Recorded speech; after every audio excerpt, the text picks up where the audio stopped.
Selamat datang di sesi pembukaan FGD AIMG tentang adopsi agentik AI pada industri hulu migas. Agentik AI bukan hanya chatbot atau otomasi biasa, tetapi kemampuan sistem untuk merencanakan langkah, menggunakan tools, dan membantu mengeksekusi pekerjaan dalam batas tertentu. Karena itu, adopsinya harus bertahap. Kita perlu memastikan nilai bisnisnya jelas, risikonya dibatasi, dan setiap tindakan tetap dapat dipertanggungjawabkan. Kami mengajak para peserta melihat FGD sebagai forum penyelarasan, bukan memilih teknologi tertentu, tetapi menyepakati cara mengadopsi AI yang aman, bernilai, dan dapat diaudit. Pada sesi pembukaan ini, ada 4 hal yang perlu kita samakan sebelum masuk ke diskusi. Pertama, kita perlu menyamakan definisi. Apa yang dimaksud dengan AI agen dan apa bedanya dengan analitik, RPA, atau AI generatif biasa.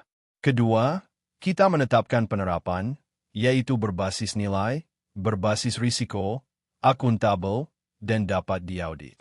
Ketiga, kita melihat tahapan penerapan dari kesiapan sampai jaminan berkelanjutan. Keempat, kami menyepakati output FGD agar sesi diskusi kelompok tidak berhenti pada opini, tetapi menghasilkan rekomendasi yang bisa dikonsolidasikan. Sesi ini adalah pembuka arah, sehingga diskusi berikutnya lebih fokus dan produktif. Mengapa topik agentik AI menjadi relevan sekarang? Industri hulu migas sedang menghadapi tekanan operasional, kebutuhan efisiensi, dan tuntutan keputusan yang semakin cepat. Di sisi lain, data operasi, sensor, dokumen teknis, dan kemampuan model AI berkembang pesat. Estimasi nilai digital dan AI untuk eksplorasi dan produksi menunjukkan peluang yang besar. Tetapi angka ini harus dibaca sebagai konteks peluang, bukan janji pengembalian otomatis. Pengembalian hanya akan muncul jika organisasi punya fondasi digital, tata kelola, dan model operasi yang cukup matang. Para peserta dihadapkan pada pertanyaan utama. Di mana nilai paling material, apa risikonya, dan kontrol apa yang perlu tersedia sebelum skala diperbesar. Pengembalian dari agentik AI hanya muncul jika otonomi dikendalikan. Agentik AI menjadi menarik karena dapat membantu merencanakan, mencari informasi, menggunakan alat-alat, dan menyarankan tindakan. Namun kemampuan yang sama juga membuka risiko baru bila akses, keputusan, dan tindakan tidak dibatasi. Karena itu, tata kelola harus dirancang sejak awal, bukan ditambahkan setelah pilot berhasil. 4 kontrol di kanan membantu peserta menguji kesiapan, identitas dan akses agent, akuntabilitas manusia, ketertelusuran, serta pagar pembatas operasional. Tujuannya bukan memperlambat inovasi, tetapi memastikan inovasi dapat diskalakan dengan kepercayaan dan bukti. Peserta FGD harus melihat agentik AI dari kacamata portofolio kasus penggunaan. Tidak semua ide harus dijadikan pilot, dan tidak semua proses cocok diberi otonomi sejak awal.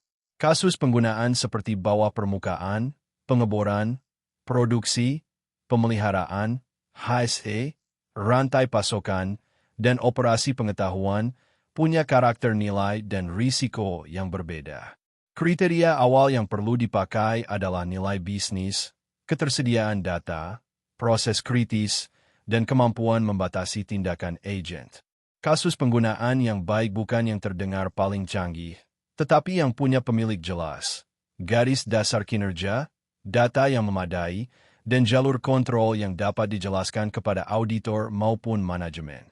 4 prinsip ini menjadi filter untuk seluruh diskusi FGD. Berbasis nilai berarti kita mulai dari masalah bisnis dan metrik pengembalian, bukan dari keinginan mencoba teknologi.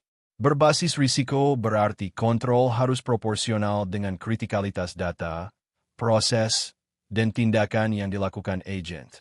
Adanya manusia yang bertanggung jawab berarti selalu ada manusia pemilik keputusan, terutama untuk keputusan yang berdampak pada keselamatan, produksi, kepatuhan, atau biaya signifikan. Dapat diaudit berarti jejak data, petunjuk, keluaran, tindakan, persetujuan, dan pembatalan harus bisa ditelusuri.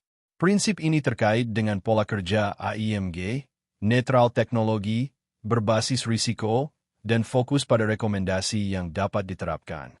Tahap pertama adalah kesiapan dan portofolio kasus penggunaan.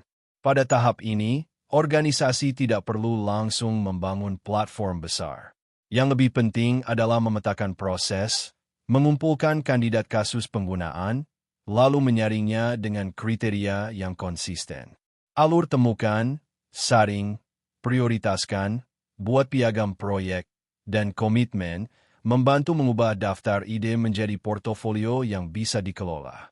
Matriks di bawah mengingatkan bahwa prioritas terbaik biasanya berada pada kombinasi nilai tinggi dan risiko yang masih dapat dikendalikan. Output tahap ini harus berupa 3-5 kandidat pilot dengan pemilik bisnis, tujuan, garis dasar, dan batas lingkup yang jelas. Tahap kedua adalah fondasi data, integrasi, dan keamanan. Agentik AI tidak boleh menjadi jalur pintas yang melewati tata kelola data atau kontrol akses. Ia harus bekerja di atas alur kerja yang jelas, API yang dikelola, data yang diklasifikasikan, identitas yang terkontrol, dan pencatatan yang memadai. Lapisan di kiri menunjukkan bahwa fondasi bukan hanya infrastruktur, tetapi juga proses bisnis dan integrasi aplikasi. Daftar periksa di kanan bisa dipakai sebagai pertanyaan praktis. Apakah data sudah diklasifikasikan, API sudah terkelola, identitas agent tersedia, log disimpan, dan rencana pengembalian sudah didefinisikan? Jika jawabannya belum, pilot perlu dibatasi sebelum diperluas. Tahap ketiga adalah pilot yang dikendalikan dengan pagar pembatas. Tekankan bahwa percontohan bukanlah demo teknologi, melainkan eksperimen yang dilakukan untuk membuktikan nilai dan menguji batas aman otonomi. Agen hanya dapat mengakses data yang diizinkan, menggunakan alat yang disetujui, melewati titik periksa manusia pada titik kritis, dan memiliki pemantauan serta rencana pengembalian. Kriteria keberhasilan di kanan harus disepakati sebelum pilot berjalan. Nilai dasar dan target, pencatatan tindakan palsu dan pengesampingan, bukti untuk jejak audit, serta keputusan go atau no-go sebelum skala. Dengan cara ini, pilot menghasilkan pembelajaran yang bisa dipakai manajemen, bukan sekadar menampilkan yang sulit direplikasi. Tahap keempat adalah peningkatan model operasi dan platform. Pada titik ini, tantangannya bukan lagi apakah agen bisa bekerja, tetapi bagaimana organisasi mengelola banyak agen secara konsisten. 4 peran pada slide ini harus saling terhubung. Pemilik bisnis menjaga nilai dan menerapkan proses. Tim produk AI mengelola desain agen dan evaluasi. Tim data dan platform menyediakan fondasi teknis. Sementara risiko dan jaminan memastikan kontrol dan bukti. Garis bawah menegaskan prinsip peningkatan. Kontrol yang dapat digunakan kembali. Komponen yang dapat digunakan kembali, bukti yang dapat digunakan kembali. Skala yang sehat bukan memperbanyak percontohan secara terpisah, tetapi membangun kemampuan bersama yang bisa dipakai ulang. Tahap kelima adalah realisasi nilai dan jaminan berkelanjutan. Setelah agen masuk ke operasi, organisasi perlu mengelolanya sebagai portofolio yang terus ditinjau. Gambar corong ini menunjukkan bahwa tidak semua kasus penggunaan harus dilanjutkan. Sebagian berhenti di tahap pilot, sebagian masuk ke alur kerja berskala, dan hanya yang terbukti menghasilkan pengembalian yang layak dipertahankan. Kalimat, tidak ada bukti, tidak ada skala, menjadi jangkar penting. Bukti yang mencakup manfaat, risiko, penyimpangan, penggantian, insiden, dan pengendalian efektivitas. Jaminan bukan kegiatan satu kali saat go live, tetapi proses berulang untuk menjaga nilai, keamanan, dan akuntabilitas. Struktur diskusi kelompok FGD 4 arus kerja dirancang agar seluruh aspek adopsi agentik AI tertutup, tanpa membuat diskusi bercampur. WS1 fokus pada nilai, portofolio, dan kasus bisnis. WS2 fokus pada data, arsitektur, dan integrasi. WS3 fokus pada risiko, keamanan, dan jaminan. WS4 fokus pada model operasi dan perubahan. Peserta diminta untuk masuk ke arus kerja sesuai keahlian, tetapi tetap mencatat dependensi lintas stream. Jika ada isu yang tumpang tindih, jangan diperdebatkan terlalu lama di diskusi kelompok. Tandai sebagai isu pleno agar dapat diselaraskan bersama. Pada akhir FGD, setiap alur kerja perlu menghasilkan output minimum yang konsisten. Pertama, isu prioritas, bukan daftar semua hal yang mungkin dibahas. Kedua, rekomendasi yang berisi tindakan, pemilik, dan target keluaran.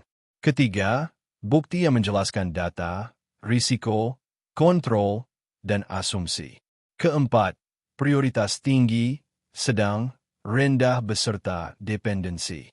Kelima, hal yang perlu dibawa ke pleno karena lintas alur kerja atau belum disepakati.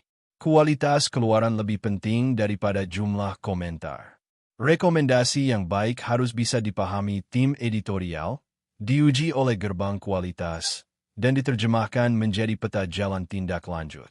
Aturan main diskusi kelompok, tujuannya menjaga diskusi tetap tajam dan dapat ditindaklanjuti. Mulai dari kasus penggunaan dan risiko paling material, bukan dari topik yang paling mudah dibahas. Ubah keluhan menjadi rekomendasi konkret.